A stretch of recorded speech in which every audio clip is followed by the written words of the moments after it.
ममता बनर्जी और सीपीएम हर वक्त इस बात के लिए तैयार रहते हैं कि मौका मिले और वे मोदी सरकार को निशाने पर लें, लेकिन इस बात के चक्कर में ममता बनर्जी और कम्युनिस्ट दोनों ही चकमा खा गए। ममता बनर्जी ने बिना तथ्यों की पड़ताल किए कह डाला कि सरकार ने मानवीय भावनाओं को ध्यान में रखे बिना मिशनरीज ऑफ चैरिटी संस्था के बैंक के अकाउंट को फ्रीज कर दिया। उनके बयान के बाद विवाद बढ़ गया।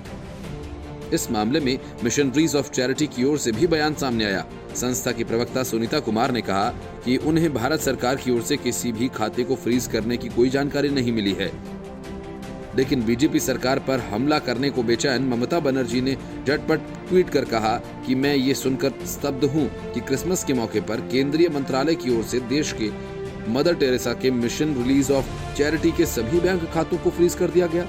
संस्था में भर्ती 22,000 मरीजों, कर्मचारियों को भोजन और दवाइयों के बिना छोड़ दिया गया है। उन्होंने कहा कि देश में भले ही कानून सर्वोपरि है, लेकिन मानवीय प्रयासों से भी समझौता नहीं किया जाना चाहिए। ममता बनर्जी के ट्वीट के बाद विवाद बढ़ा तो मिशनरीज ऑफ चैरिटी की ओर से भी बयान सामने आया।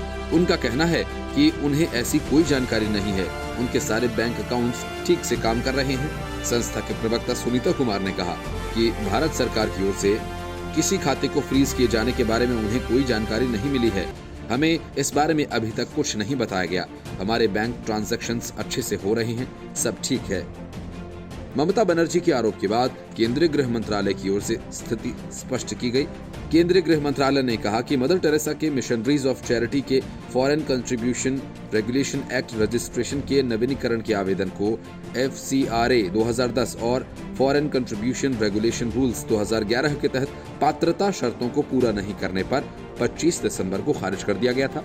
स्टेट बैंक ऑफ इंडिया की एक रिलीज के अनुसार केंद्रीय गृह मंत्रालय को सूचित किया गया कि मिशनरीज ऑफ चैरिटी ने खुद बैंक को अपने खातों को फ्रीज करने का अनुरोध भेजा था। केंद्रीय गृह मंत्रालय ने कहा कि FCRA अपडेशन के लिए मिशनरीज ऑफ चैरिटी की ओर से किए गए आवेदन को पात्रता शर्तों को पूरा नहीं करने के कारण 25 दिसंबर को खारिज किया गया। FCRA नवीनीकरण ने इनकार किए जाने की समीक्षा के लिए मिशनरीज ऑफ चैरिटी से कोई पुनरीक्षण आवेदन प्राप्त नहीं हुआ।